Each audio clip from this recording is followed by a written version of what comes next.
Hey guys, Eric here with Terri to talk about The People versus O.J. Simpson, American Crime Story. Season 1. Season 1.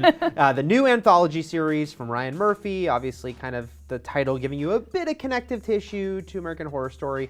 I was going to say we're not going to delve into spoilers, but of course that's bizarre to even say on something that's based on fact, right? Right.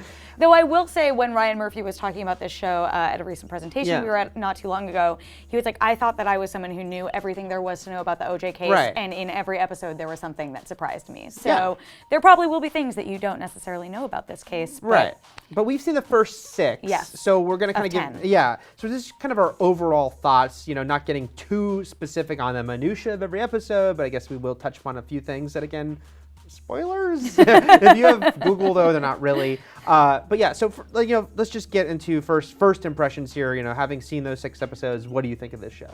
I am someone, and I'm dating myself here, but I have like a vague memory of the OJ case. I remember my parents being obsessed with it and really like capturing the nation, but I didn't necessarily know the minutia of it.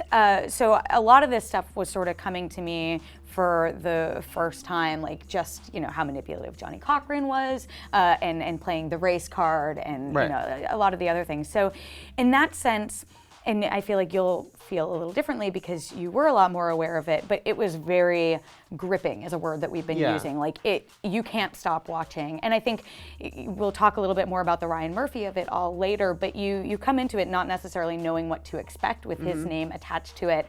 And I think it's important that he didn't write it. It was the writers Larry and Scott from like People versus Larry Flint. Ed Wood and Man on the Moon. And so Ryan produced and directed it, and you can tell that everyone, like the cast is just incredible. The writing is really spot on. The direction is different in every episode and really engaging, and you can tell that everyone's like, we know that there's a bigger story than just the OJ trial that we are telling, and we need to do it justice. And I feel like that really comes across. And I just watched them all in a row, all 6 episodes. I couldn't stop watching. By the time we got to episode 6, like every episode was better than the one that came before. I agree. Yeah, I was the same thing. I unintentionally binged it.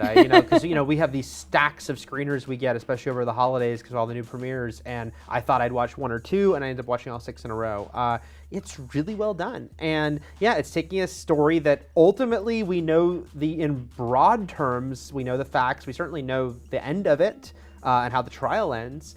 But any fear I had, and I had a lot of fear actually going in. There was some cynicism I had about how would they play this, what would be the tone, but it's very even-handed. It's very like we are really going to get into all sides of this and where everyone was coming from. We should mention it doesn't show the murder. It picks up right after the murder. So they're not going to unequivocally show you like, here's who killed her, OJ did it, OJ didn't do it. And they've said like they aren't out to retry OJ Simpson. They're out to explain why he got the verdict that he got, which I think is really interesting. And they're like, even some of the most sympathetic characters like Marcia Clark, who Sarah Paulson plays, I would argue is one of the most sympathetic characters on the show. And there are moments where you're like, damn, Marcia, like that was cold. I don't agree with what you just did or your motivations and things like that. So I do think it's very even-handed with it. Yeah, and so going in, again, Ryan Murphy, he's a kind of polarizing figure, very successful, but with American Horror Story and Glee and Scream Queens, obviously he can go very big, go very campy. And you did wonder, like when they announced this, I'm like, oh geez, he's gonna do the O.J. Simpson story, and I thought this could be the sort of over-the-top, like celebrity-fueled version.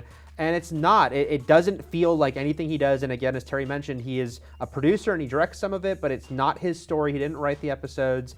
And tonally, I mean, to his credit, because as a producer, he still had some control, he doesn't push it into that world. In no way does it feel, the American Crime Story thing aside, it does not feel like it's part of the same world as American Horror Story. And I think there's no room for camp in this story. Like, you can't do a series retelling that doesn't just feel like a Lifetime movie if you do go campy. And we do know that season 2 is going to be about Hurricane Katrina and the fallout from that. And again, like there's no room for camp there. And I think something that makes this especially relevant now is that it's not just about the OJ case. It's about it actually opens with news footage of the LA riots, which were in the Rodney fallout. King and all that, And so like that's your first clue that like they're trying to explain something more, and it's like how race and gender and class all played a role in what ended up happening with OJ, and why his case, which was like I think the first truly televised trial. Certainly that celebrity oriented. Right, like why it became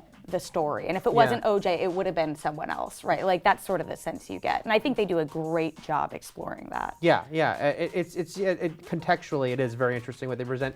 And they present, that these are lawyers. So even if you're like, even if you think, say you think OJ did it and that the people who, helped get him off are scum for doing that, there's still people who are doing their job, and you do see how they approach it and how they are going. It gets into that nitty gritty of it while not feeling ponderous. Like it doesn't feel like a legal drama in sort of the boring sense. It's very gripping. Let's talk about the cast though. Well, actually, I wanted to say something really fast, just in terms, like obviously, we don't know what these people were necessarily thinking, how they felt. Like there are moments where you get OJ by himself and Cuba Gooding Jr. who plays OJ. Like we don't know, right? Yeah.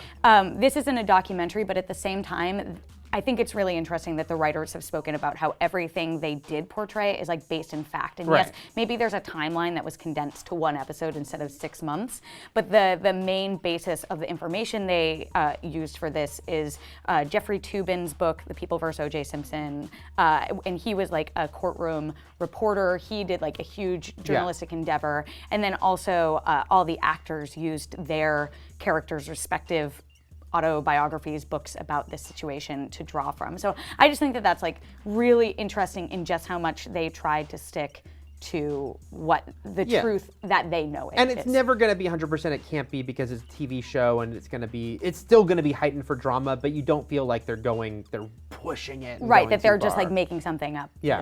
But casting. Yeah, the cast, who I think are terrific, especially playing people that you might go into, especially if you have someone like Johnny Cochran or Marcia Clark that you're going to go into with preconceived notions and, oh, I didn't like her, or I loved her, or I hated that guy. But again, they all play very sort of fully realized characters where even if you don't side with them, I think you kind of see who they are. And it's very well done. Sarah Paulson as Marcia Clark and Courtney B. Vance as Johnny Cochran are the two standouts for me. The ones that I've seen, especially in the comments when I'll be reviewing this and I've written about it, and a lot of the two names that keep popping up in the comments are like, oh, David Schwimmer as Robert Kardashian, Cuba Gooding Jr. as O.J. Simpson. Yeah.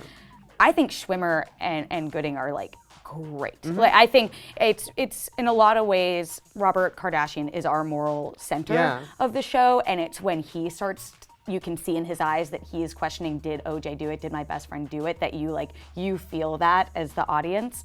So I think they're both really incredible. Some other people who I didn't necessarily know, like Sterling K. Brown plays Christopher Darden, who works with Marcia Clark on the case. I think he's great. He was really great, and I think as a credit to the story and the storytelling, each of the actors and characters really gets their moment. As each episode, like the first episode is about the crime and the immediate fallout of the murders. The second episode is all about the Bronco chase. Episode 6 is all about Marcia's perm, which like, it was funny because I was telling some family over the holidays, oh my God, I watched the show, I love it.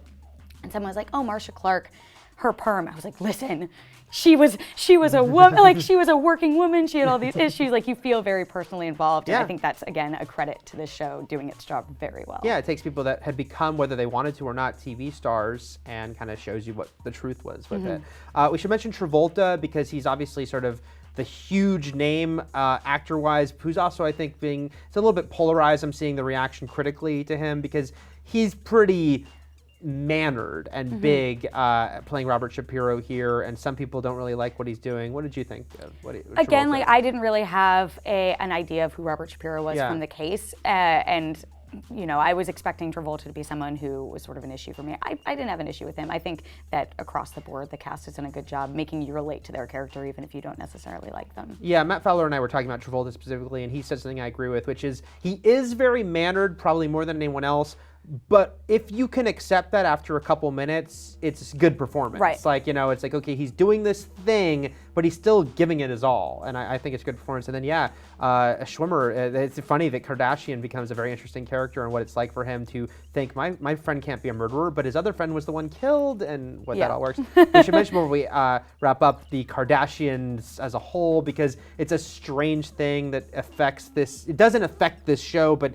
the fact that we know who the Kardashians are so and they're much. the ones who now are like the biggest celebrities to come out of it, and they do show the kids, like, beyond the fact that OJ was going to kill himself in little Kimmy's bedroom, there are a couple of scenes that very much point at them feeding into the celebrity that they would gain from it, even as children, which like feels a little meta, but the producers keep trying to be like, whatever, that's a very small part of a much it's a bigger little winky. It's maybe the most Ryan Murphy-esque moments is the Kardashian kids. It's not a huge part of the show, but there are certainly some moments. There's a scene, you'll know it when you get to it, where you're like, okay. But overall, I think this is a show that could have gone very wrong and is very well done. Yeah, I can't wait to see the rest of it. I can't wait for you all to see it. Yeah, so we'll have plenty more on The People vs. O.J. Simpson, American Crime Story.